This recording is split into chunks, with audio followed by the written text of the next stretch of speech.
All right, good afternoon, everyone. My name is Stu McKenzie. I'm the Science Manager with the Criminal Investigations and Network Analysis, or CINA Center, here at George Mason University. We're really pleased to welcome you to this first in our spring series of talks that explore topics close to CINA's mission, which is supporting DHS in tackling serious crimes. Those of you who share our passion for these topics may want to join us on March 26th. We'll have Dr. Krista Price in for a discussion of human trafficking. And on April 23rd for a discussion by Dr. Siddharth Chandra from MSU on mapping the illicit flow of drugs within the United States using techniques from economics. I also wanted to mention that on March 28th and 29th, CINA is very proud to co-sponsor a human trafficking hackathon event at GMU Arlington, hosted by the Terrorism, Transnational Crime and Corruption Center. To stay on top of these and other upcoming events and initiatives, folks in the room, do make sure that you've signed in at the sheet provided before you head out. If you're joining us remotely or watching a recording of this asynchronously, shoot us an email. We'll be very happy to make sure that you're in the know. I'm delighted this afternoon to introduce our two distinguished guest speakers, Dr. Chris Koper and Dr. Beidi Dong. These gentlemen are affiliated with Criminology, Law and Society and also the Center for Evidence-Based Crime Policy here at Mason. Chris holds a PhD from the University of Maryland in Criminology and Criminal Justice. He's a highly regarded expert in the fields of policing, criminal investigations, and mass violence. Beidi holds his PhD from the University of Florida in Criminology, Law and Society, and he brings a wealth of expertise on social ecology and violent crime. These gentlemen have very kindly agreed to talk to us a little bit this afternoon about their recent research on the disturbing topic of mass violence, to include a discussion of threat identification, response, and prevention. Please join me in welcoming Chris and Beidi. Thank you, guys. Good afternoon, everyone, and thank you for the invitation to be here today. I'm Chris Koper. I'll be speaking first, followed by Beidi. As you've heard, we're from the Department of Criminology, Law and Society and the Center for Evidence-Based Crime Policy at George Mason. And Beidi and I both specialize in issues related to violence prevention, gun crime and gun policy, policing, and quantitative methods. And we're here today to talk about some of the work that we and other colleagues have been doing on the topic of mass violence in the U.S. Acts of mass violence, which result in high numbers of people being killed or wounded, seem to be distressingly frequent in the United States, and they seem to be growing in severity. And this has arguably become a defining signature crime policy issue of contemporary times. Mass casualty incidents include a wide range of acts: family massacres, terrorist attacks, felony-related violence, hate-motivated violence, and other sorts of attacks that might be directed at coworkers, classmates, or just random strangers. And although these acts are rare in a statistical sense, they do produce a substantial toll. Thousands of people have been killed or injured in these acts in just the last few years. And when these acts occur, especially in public settings, it has great potential to impact people's perceptions of safety and impact public fear. So all of these things make it a highly compelling public policy issue. In today's presentation, we're really going to have two parts. In the first part, we're going to focus on results from a workshop on mass violence that was organized last year by George Mason University and Carnegie Mellon University and funded by the National Science Foundation. I was one of the major organizers of that conference, along with Dan Nagin of Carnegie Mellon University and Cynthia Lum of George Mason. And we brought together approximately 50 experts to address different aspects of mass violence. This included researchers from universities, nonprofit organizations, and government organizations. We had law enforcement practitioners at the federal and local level, as well as a variety of other policy experts, and we met for a two-day workshop to examine mass violence. We commissioned 15 different papers in conjunction with this conference, and those papers have just been recently published in a special issue of Criminology and Public Policy that just came out a few weeks ago. Criminology and Public Policy is the official policy journal of the American Society of Criminology.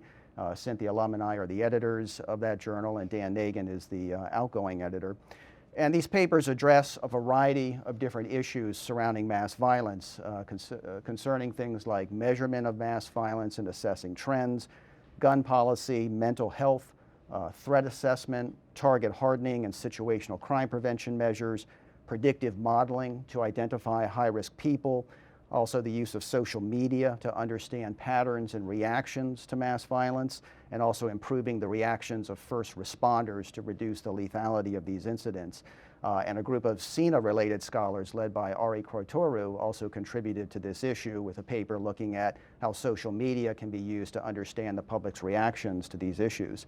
So what I'd like to do today in the first part of the presentation is discuss some of the key findings and recommendations from that workshop, and I'll try to place an emphasis on things that I think might be particularly relevant to the mission of CINA.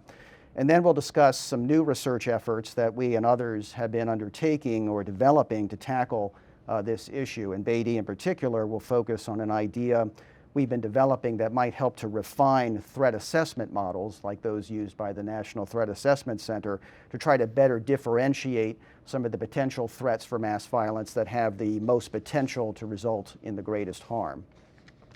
So first we'll start off by talking a little bit about some of the highlights from the mass violence workshop. And I want to start this by saying at the outset that there are a number of complexities to studying mass violence, starting with the fact that there is no universally accepted definition of the term mass violence, nor is there any official, comprehensive national data source that can be used to track these incidents. When defining mass violence, one might define these incidents based on the number of people murdered, or one might define them based on the number of total casualties in the incident. Then after making that decision, one has to determine what will that threshold be. Will it be 3 victims? Will it be 4 victims? Will it be something higher? And it's important to keep in mind that different researchers and different data sources use different definitions. And so sometimes there can be variation out there in the field that you have to be aware of when you're looking across these sources. In addition, there are some data sources and some research studies that just focus on particular types of mass violent incidents, like those that occur in public locations. So there isn't necessarily a lot of consistency, but most often researchers have defined mass violence as incidents in which 4 or more people are killed as part of one attack. So really what they've most often studied is mass murder as opposed to mass casualty incidents. And obviously that can have some limitations, but I think one of the reasons that people have most often done this is that there is at least one national data source that people can go to as a foundation for tracking these incidents, and that's the FBI's Supplemental Homicide Reports database. This is maintained as part of the Uniform Crime Reporting Program that's run by the Federal Bureau of Investigation. Most of you are probably familiar with the Uniform Crime Reports, but it's a system whereby police agencies around the country report information on crimes they investigate to the FBI for compilation in national statistics. Now, traditionally, most of the crimes reported to the UCR are just provided as aggregate level counts, like how many robberies took place in the jurisdiction, how many assaults, and the like. But ever since the 1970s, agencies have been providing more comprehensive data on murder incidents. So they provide supplemental data on each murder case that they investigate, and those files, the supplemental homicide report files, do provide us with a way of at least identifying incidents that result in multiple victims being killed. However, even with that database, there are caveats. Researchers who study mass violence very closely and track the trends have documented that there have been numerous mass murder incidents that you can find in media sources that, for one reason or another, don't appear in the supplemental homicide reports. So as a practical matter, you can start with the SHR, but then you often need to complement that with other searches of media sources and other online sources. If we wish to look at incidents that produce mass casualties, there is, as of yet, no official national data source that you can go to. Now, there is the National Incident-Based Reporting System, or NIBRS, which is gradually being implemented across the country. And that is a new uniform crime reporting program that, in which agencies provide a lot more supplemental data on each major crime that they investigate. And that data source can be used to track multiple casualty incidents, but it's not yet fully implemented throughout the country. I think somewhere between 30 and 40 states have currently implemented NIBRs. All of the states are supposed to be on board by 2021. So soon it will be possible to more comprehensively track mass casualty incidents, but that is a challenge for us right now. There are some other open sources that one can use to try to track these incidents, like Mass Shooting Tracker, which is online, but the comprehensiveness of those data sources can sometimes be a question. And also, of course, if you want to have rich data on the people involved and the incidents and the weapons used and the like, you often have to retrieve that through different open sources. That type of information is not available in the supplemental homicide reports. Even NIBRs will be very limited in that regard. So you often have to supplement your use of these sources with different open source searching. And all of this creates various complications and questions about the comprehensiveness and accuracy of data, oftentimes in these studies. Now, having said that, as I noted, most researchers have generally studied mass violence and defined it as incidents in which 4 or more people are killed. And that was the definition that most of the people participating in our conference used in most of the analyses that they did. And in particular, they focused on mass shootings because the vast majority of mass murders in the US are conducted with firearms. Now, generally speaking, when people study mass murders, they often distinguish between 3 general types of events. One are familicides or family-related mass murders, felony-related mass murders that might occur, let's say, in the context of a robbery, or they might be linked to drug or gang-related violence, and then other types of public mass shootings. Public mass shootings account for roughly 20 to 25% of all mass shootings, or all mass murders by firearms, I should say, but they are perhaps the ones that have the greatest impact on public perceptions and create the greatest fear. They are also the ones that tend to have the highest numbers of deaths and injuries per attack. So to give you some sense of the current magnitude of this problem, according to figures that were compiled by Grant Dewey, who is one of the nation's leading experts on tracking mass violence, over the years of 2014 to 2018, there were on average about 23 mass murders with firearms committed in the United States, resulting in an average of 138 victims killed per year and about 342 non-fatal wounded victims. Now keep in mind, this also includes the October 2017 incident in Las Vegas that resulted in 58 people killed and more than 400 injured. If we look specifically at public mass shootings, then on average we have about 6 of these a year, resulting in 60 deaths per year on average and 274 non-fatal shooting victims. One of the key issues that we wanted to address in the workshop is whether or not mass violence is increasing, whether or not it's becoming a growing problem.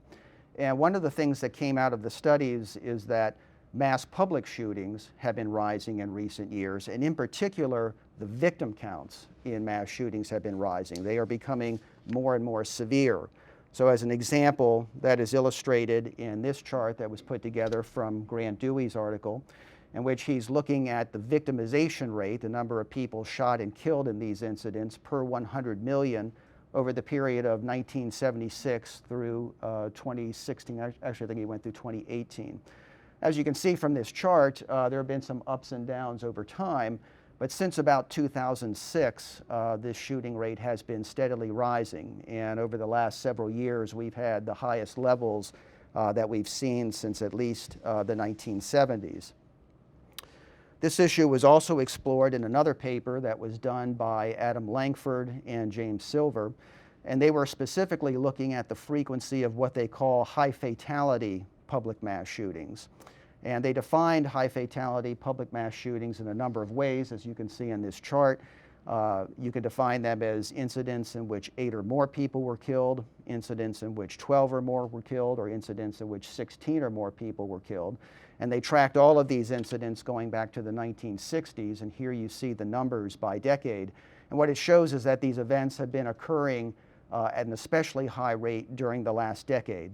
So for example, if you look at incidents with 8 or more people killed, there were 34 of these events, and these are all public mass shootings, I should say. Going back to 1966, of those 34, 18, or 53% of them occurred just since 2010. And this pattern also holds if you restrict yourself to cases with 12 or more killed or 16 or more killed. This trend also appears to have been really a deliberate trend. Langford and Silver look in depth at these different types of cases, and again, all of these research studies I'm referring to are in the special issue in Criminology and Public Policy. But they find that this trend is driven by, for one thing, an increased desire for fame and notoriety on the part of many shooters. And of course, the best way for them to achieve a lot of notoriety is to go for the highest victim counts possible. So they're often trying to get notoriety either for themselves or perhaps for an ideological cause. There's also a trend towards attackers being influenced by previous attackers. So they're trying to copy previous shooters, sometimes trying to outperform them. They also find that shooters are engaging in longer planning periods. They're developing more extensive attack strategies, thinking very carefully about where to attack, who to attack, and how to plan their attack. They also acquire high-powered weaponry for these attacks, often using high-capacity semi-automatic assault weapons, and often acquiring multiple firearms for these attacks. This trend does not appear to be driven by mental illness, as documented in a paper by Jennifer Scheme and Edward Mulvey. A modest share of mass shooting incidents are committed by people with serious mental illness, but that does not seem to be the major factor that is driving this trend. Now, this trend is a disturbing one. This is very sobering, but if there is any silver lining in this, it may be that it is sometimes perhaps easier to detect these sorts of offenders, because as they engage in a long planning attack strategy, it's more likely that they may say things or post things on social media or engage in other behaviors that others might be able to recognize as a sign of their intentions and dangerousness. So based on these findings and a number of other findings that came out of the mass violence workshop in the papers, Dan Nagin, Cynthia Lum, and I put forth a series of policy recommendations in an essay that also appears as part of the special issue in Criminology and Public Policy.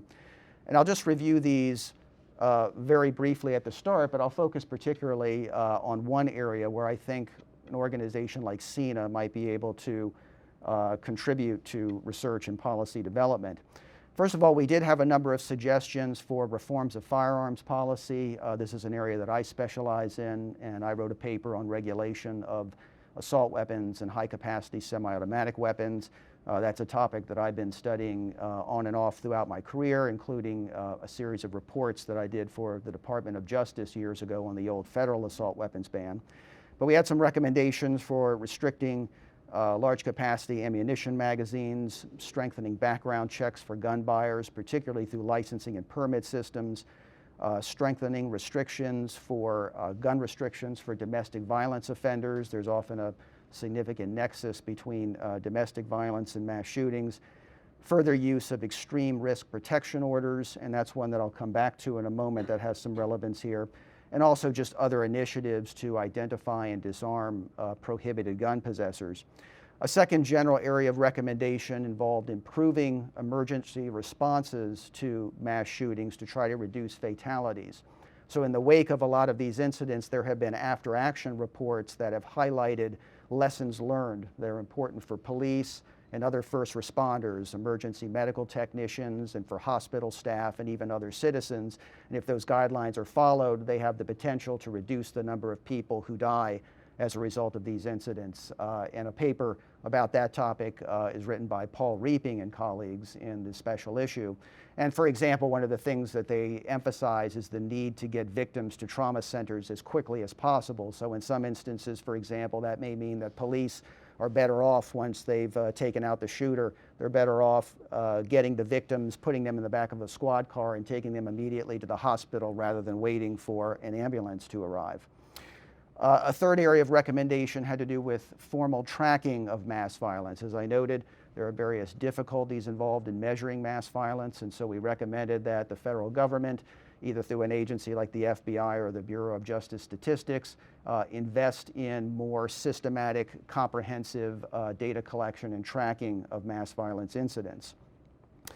The final area of policy recommendation that I want to elaborate on a little bit more has to do with improving our threat detection systems. And this means strengthening our capacity to detect and to respond to what people refer to as leakage.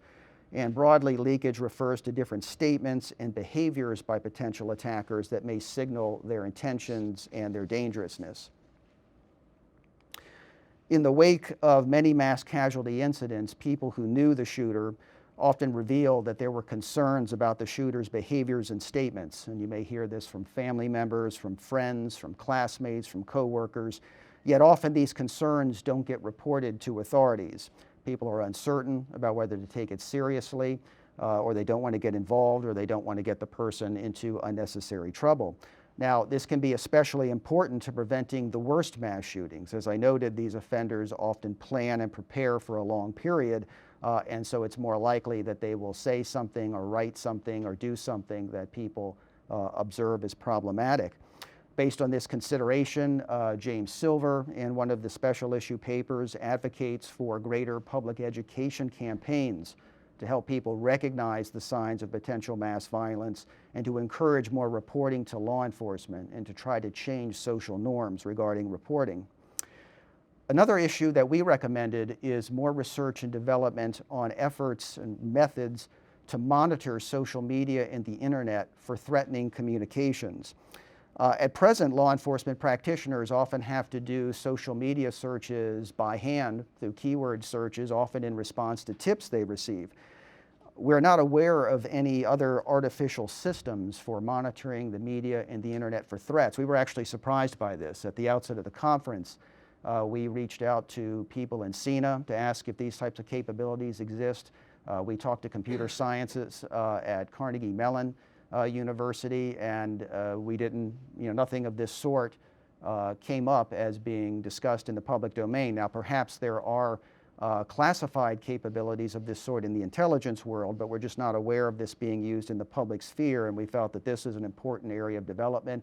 Perhaps this is the type of issue where an organization like CINA might be able to lead the way. And indeed, researchers from CINA contributed a paper to our volume that looked at the use of social media to study public reactions to mass violence. And so it's possible that that type of research could provide a stepping stone for these other types of capabilities. We also recommend that researchers think about other methods of detecting potential warning signs of people planning mass attacks. For an example, it may be possible to identify potentially high-risk people through analysis of gun purchases. Oftentimes, there have been documented instances in which mass shooters have acquired large numbers of firearms in the lead up to their attacks. For example, the Las Vegas shooter acquired more than 55 guns in the year before his attack. And so it raises the possibility that patterns of gun purchasing linked perhaps both to the quantity and the types of guns purchased might be able to identify people who are planning these sorts of acts. Hannah LaCour and Garen Wintemute of the University of California at Davis are exploring this possibility, and they write about this in one of the papers in our special issue. They're exploring this using gun purchase records that are available in the state of California, and they're applying machine learning techniques to those data to see if they can detect any patterns. If successful, this type of approach could potentially be used in other jurisdictions that have those types of data available, or they might even be linked to other sorts of records like the multiple sale records that ATF collects from licensed gun dealers around the country to monitor potential gun trafficking. But this is just one example of how we might be able to identify other data systems and advanced analytical techniques to identify potential warning signs. We also have to think about how we can improve our responses to leakage when it does occur. One recommended step is that we expand and improve our use of threat assessment teams. Now, broadly, threat assessment involves a systematic strategy for identifying, assessing, and managing potentially violent offenders. I won't go into a lot of detail about it here because Beidi is going to speak a little bit more about this. But this is a technique that can be used very successfully to manage potentially violent offenders in various different contexts. It's often best done by multidisciplinary teams that involve law enforcement, legal and mental health experts, and potentially other professionals as well, like human resource professionals. And the use of these techniques has been growing since the 1990s, when the Secret Service published a guide to assist law enforcement agencies in doing threat assessment. And of course, more recently, they've set up the National Threat Assessment Center that continues to promote the use of these techniques around the country.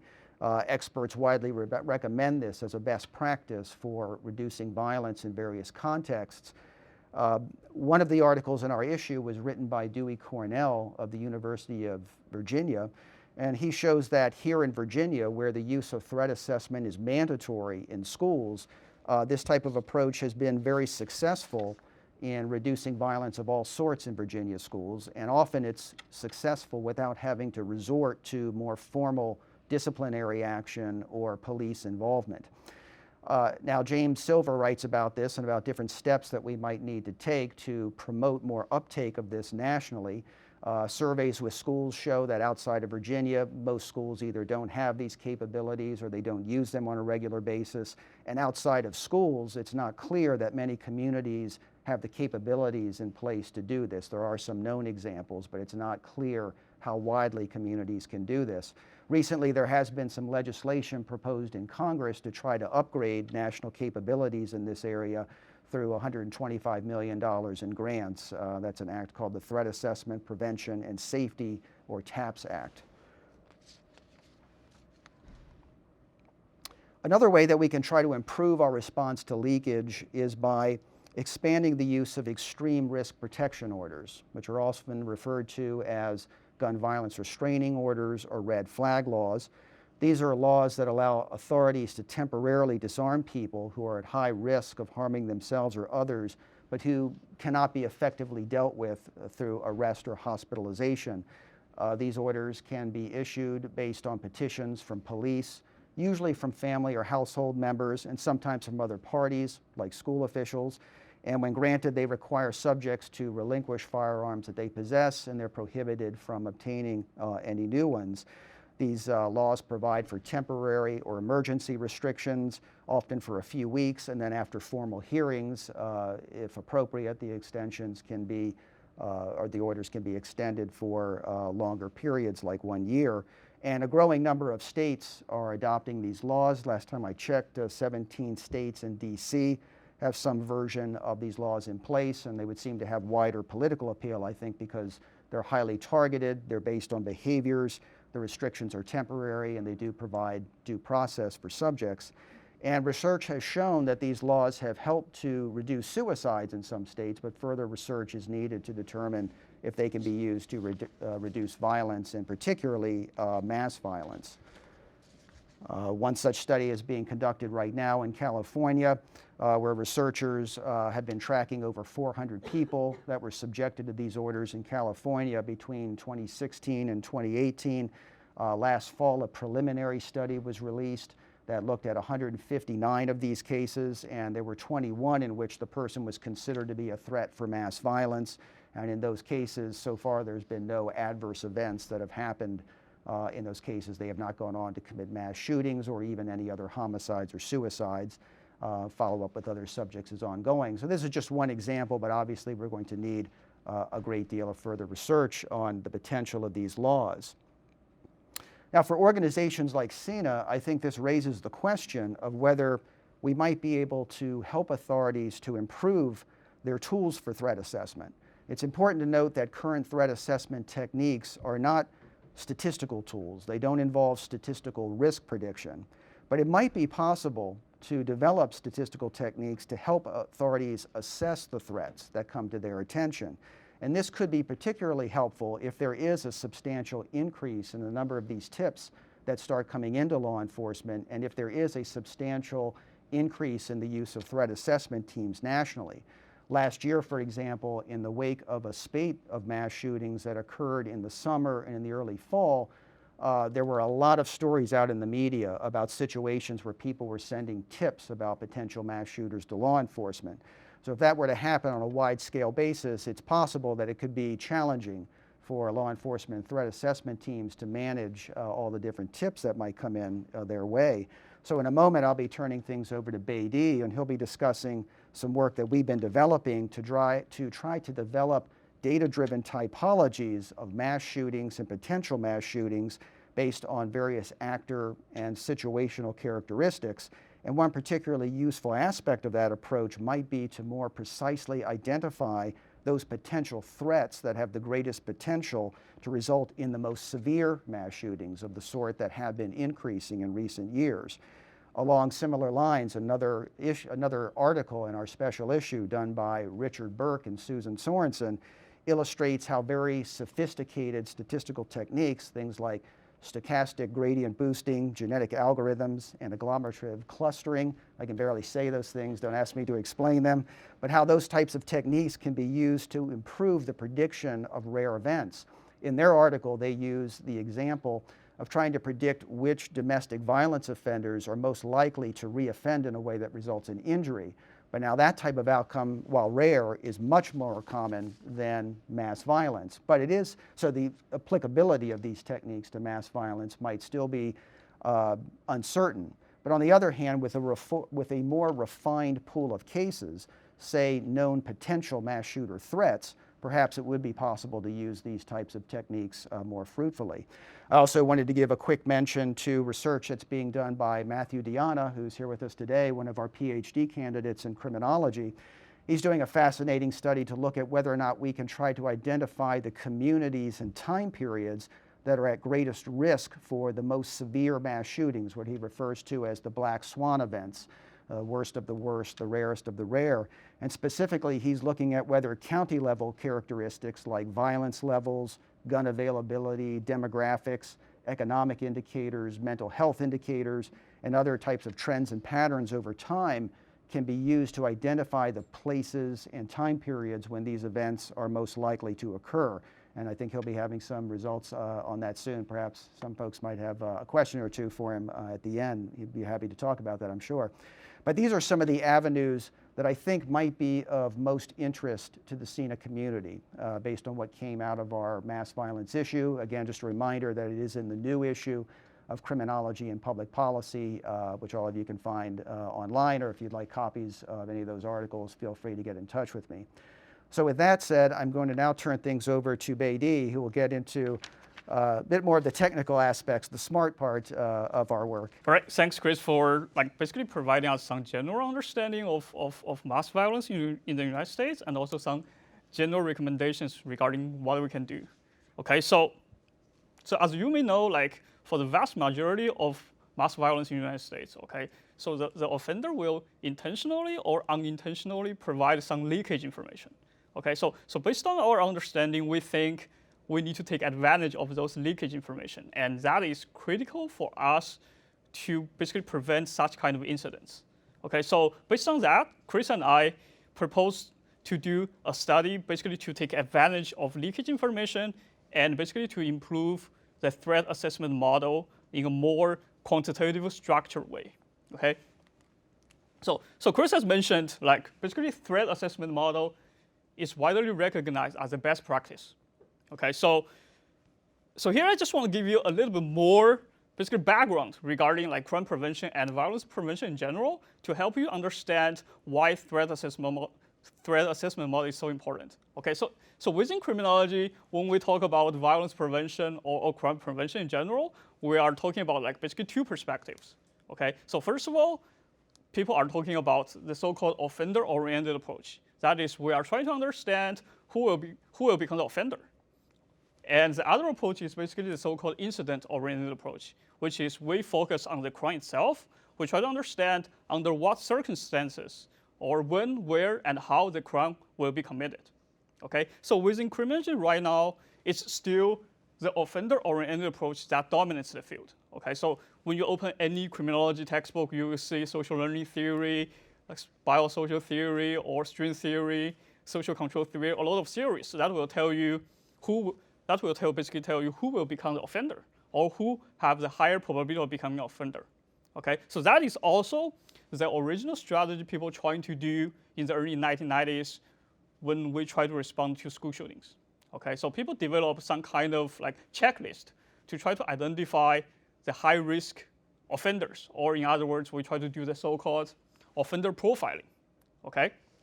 But there are like significant issues regarding the so-called offender profiling, okay? So first of all, violence in general, and especially mass violence, is a statistically rare event, okay? So the problem with that is like if we do this kind of like offender profiling, okay? So we will have a lot of like false positives, okay? So from a prediction perspective, that is like given a positive prediction, what is the real percentage of people that will commit a crime?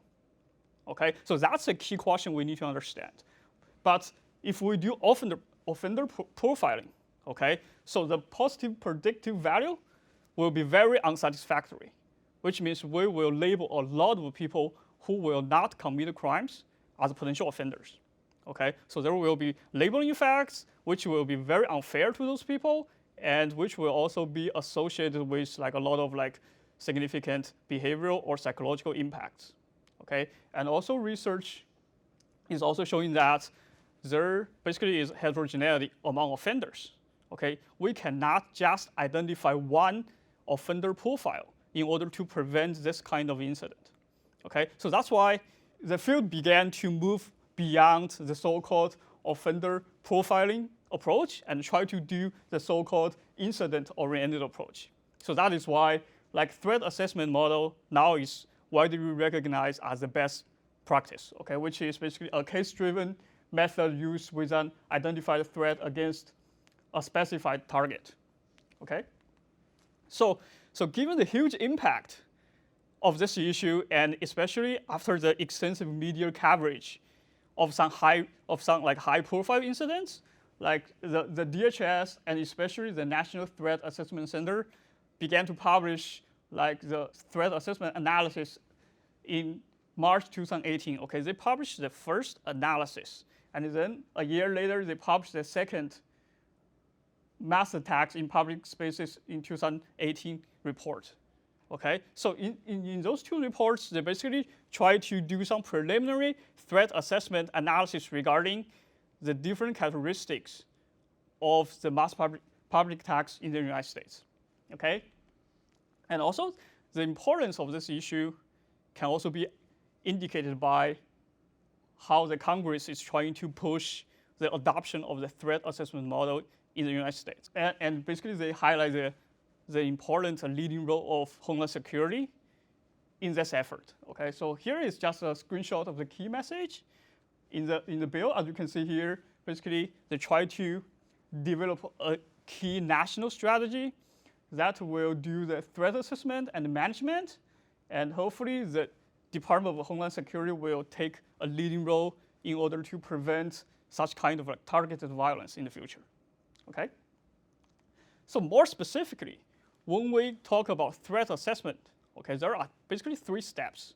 Okay, so the first step is basically try to identify the people who have shown concerning behaviors or who have said or expressed some concerning like verb expressions that will lead to like, for example, they say they're gonna do violent behaviors, they say they're gonna do like some revenge, and that is basically the first step. And as Chris has already discussed, like during the first step, it's really important for people to encourage people to report those concerning behaviors, those concerning statements, and then we can also do some kind of maybe real-time social media monitoring, or we can do some like basically machine learning regarding like gun purchase records. Okay, so that's the first step. And once we identify those potential offenders, okay, so the key part in the threat assessment model is how we're gonna assess the risk level.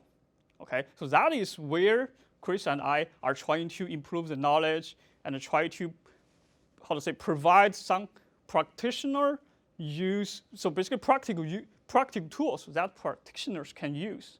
Okay, so in other words, we are going to try to do some in-depth evaluation of the person of interest background, lifestyle, personality, recent behaviors, and social environmental context. Okay, so we are trying to like incorporate all kinds of information, both static and dynamic information in their life to try to assess the level of risk they will pose to the general public. Okay, and then once we have the level of risk established, the final step will be management.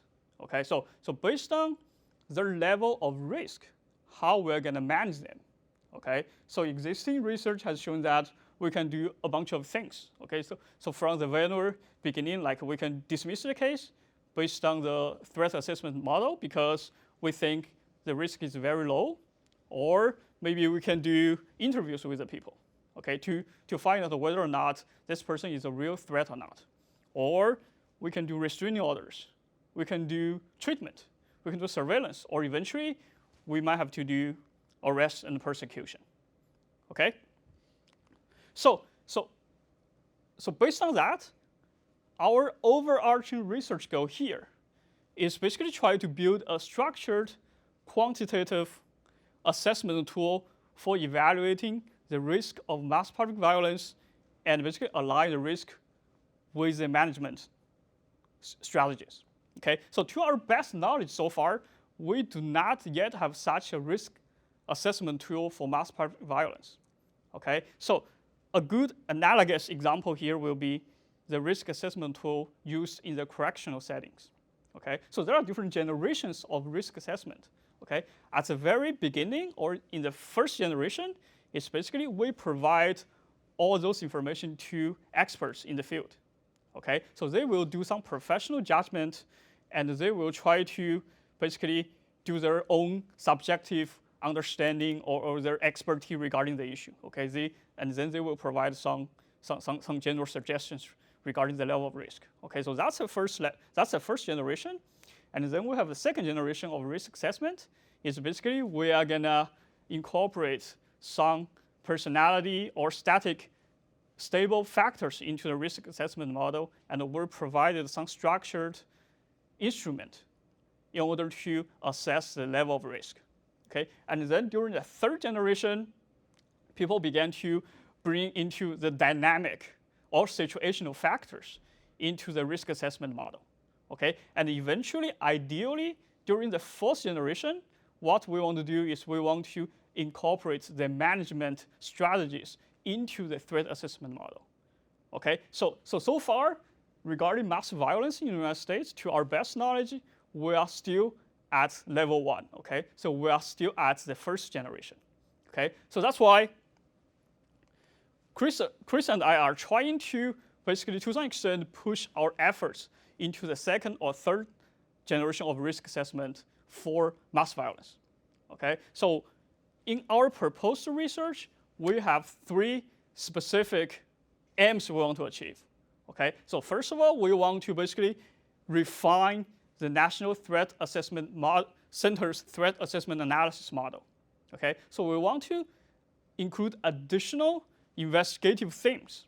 Okay, so for example, we want to incorporate additional online information into the threat assessment model, and also we want to include additional social contextual information into the model. Okay, so I will give additional details next.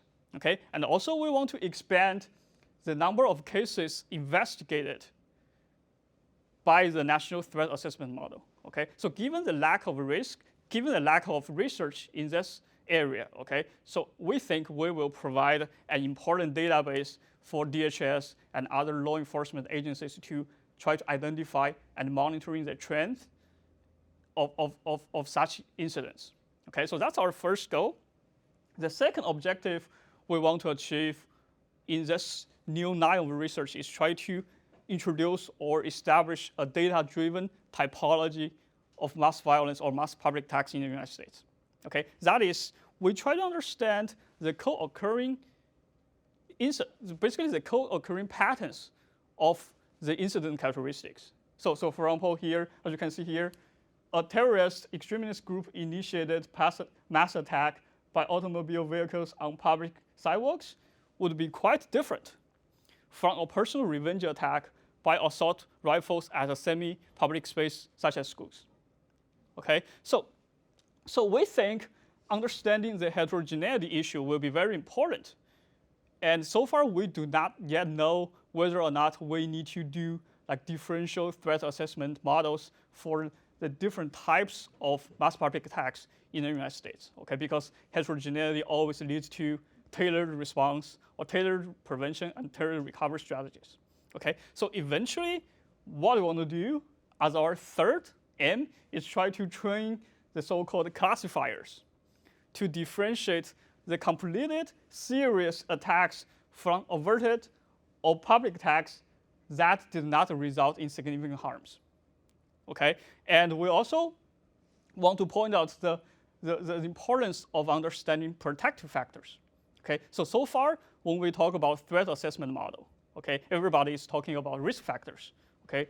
Like basically your family background, how risky is that? You grew up in a bad neighborhood, or you grew up in a broken family, and because of that, you might say something like concerning other people, and your behavior or your verbal expression might be reported to the school officials, so for example, in a school setting, okay? But at the same time, when we do threat assessment model, okay, we also need to take into account the potential protective factors in those people's life, in those kids' life. So for example, despite they grew up in a bad family, okay, so they might have established some good, positive, trusting relationships with their peers, maybe, or with their teachers, okay? So when we do threat assessment, we also need to take into account those kind of information, okay? So those are the three key objectives that we want to achieve, okay? So here, I'm just gonna briefly talk about the strategies or the approach we're gonna use in order to answer those three like general questions. Okay, so first of all, regarding the first one, we are gonna basically systematically identify and code each completed and attempted mass public attacks according to a comprehensive list of investigative themes. Okay, using multiple data sources, and for example, the law enforcement records, open source media reports and database, social media sites, social contextual information from US Census data, CDC's Whisker, or some gun law database, okay? And if, despite that effort, we still cannot get adequate information for some cases, we might directly contact the law enforcement agency or prosecutorial agencies that handle the case, okay? So to just give you an example, so this is like 20 open source database compiled by one of Chris' graduate students, and as you can see here, like there is like a tons of information online, okay? So that's why we can, so when we use the open source media reports and the database, we can always do cross-check, okay? So we understand that people have some like concerns regarding the quality issue, regarding the open source data. So that's why once we have the multiple database, and we can always do cross-check, reference, and to make sure we have high quality information when we want to do our research, okay? So a list of investigative themes. So as you can see here, so one of the key domain we want to understand is basically the perpetrator attributes, okay? So as you can see here, we have both static as well as situational and the dynamic factors here, okay? So it's important, for example, to take into account their gender, age, race, ethnicity, and also history of mental illness, domestic violence, substance use. But at the same time, it is also important to look at their experience with recent life stressors, ideology beliefs, history of threatening or concerning communications, or interest in weapons and violence, and also their potential access to weapons and etc. Okay, so that's the offender or perpetrator domain. Those attributes we think will be important based on prior research. Okay, and then we also have the so-called incident and contextual attributes. Okay, so for example, understanding the offender-victim relationship will be important, as well as the location or types and amount of weapons used in the incident, or security measures, or timing, duration, weather condition, gun law environment, and the neighborhood social, economic, and physical environments. Okay, so I just want to point out that so some of those attributes here might not serve as red flags during the pre-attack planning period, because, for example, the location variable or the victim offender relationship variable, because before or prior to the attack, there is no way we will be able to know that. Okay, but why we want to use those variables in the threat assessment model is because if we find out, for example, averted attacks have a higher probability of being seen in schools versus restaurants. So that will provide us some information and will encourage us to really find out why that is the case.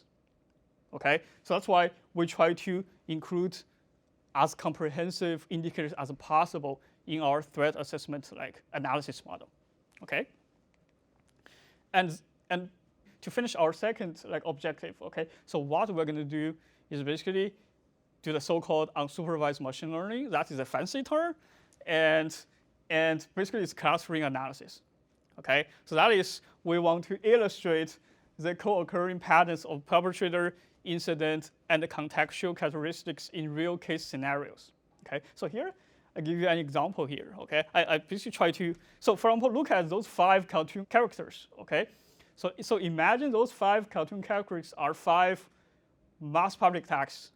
Okay, so as you can see here, the 5 characters wear different hats, they wear different clothes, they wear different shoes. Okay, so the hats, clothes, shoes will be the attributes of each incident.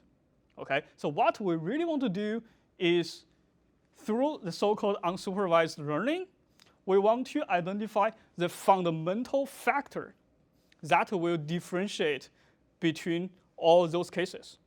Okay, so for example, in this example, you can see despite their different hats, clothes, shoes, the fundamental common factor is those 3 are dogs. We have a mouse and we have a rabbit. Okay, so that is what. So basically, what we really want to achieve is we want to provide some categorization or typology that will help us to do threat assessment model or threat assessment analysis. Okay, and we want to basically understand if a different model or a different algorithm will be needed in order to identify the different types of mass attacks. Okay, and also on the other side, it's also important for us to have tailored recovery strategies. Okay, so and then we want to do the so-called supervised machine learning. That's a fancy term, and also regression and classification in order to basically differentiate between the completed serious attacks versus the averted attack or attacks that basically less damaging attacks. Okay, or so basically we want to map the input data, which are those attributes we just identified, to the outcome variable, to the output value, which is whether this is a completed serious attack versus whether this is basically a averted attack or its attack less damaging. Okay, so what we're going to do is basically through the so-called supervised machine learning, and just very briefly, what we will have at the first step is basically we will have the so-called labeled observations. Okay, so in our database, we're going to compile. So for example, we might have 2,000 cases, we might have 5,000 cases, and then for each case, for each mass public attack, okay, so we know all those individual attributes. At the same time, we also know whether this is a serious completed attack or whether or not this is just a averted attack or whether this is an attack with not serious damage. Okay, and then we will use 80% of those cases to train our model, to basically to train the algorithm, okay, to try to establish whatever connections, whatever relationships we will see between those attributes to the output value. Okay, so that's basically the training part, and then we will use the rest of the 20% of our data to basically to validate the model, to see whether or not our model is really valid or not.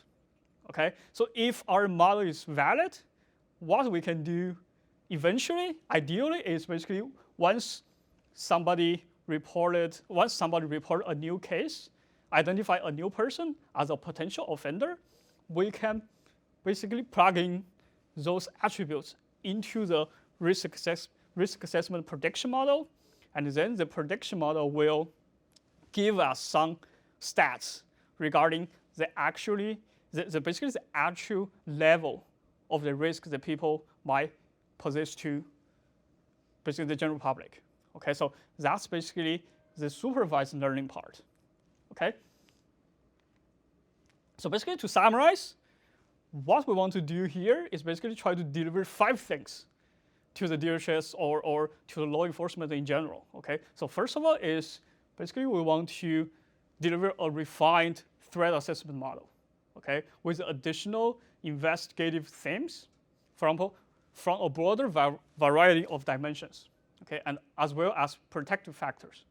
Okay, and the second thing we want to accomplish here is basically we want to build a comprehensive database on completed as well as attempted mass public attacks in the United States. Okay, so this will be the first of its kind, and also it can be continuously maintained and updated. Okay, so we think this will be very important for the DHS and for other law enforcement agencies to identify and monitoring the trends of mass violence in the United States. Okay, and third is basically a data-driven typology of mass violence in the United States. Okay, so hopefully we think this kind of categorization will inform tailored prevention and recovery strategies. Okay, and probably most importantly, what we want to do is basically we want to have the so-called structured quantitative risk assessment tool for preventing future events and harm. Okay, so as Chris mentioned, like it's really important for us to help the DHS and other law enforcement agencies to detect signal from all sorts of tips. Okay, and for that, we plan to basically construct or publish some risk assessment instrument or guidebook for practical use for the practitioners. Okay, and eventually, last but not least, we want to basically identify those red flags, especially during the pre-attack planning period. Okay, so when we do like machine learning, people always say it's a black box. Okay, so you put attributes in there, you get the prediction. Okay, you never know what happened in there. Okay, but at least, okay, so from some algorithm will tell you which predictor or which indicator is the most important one.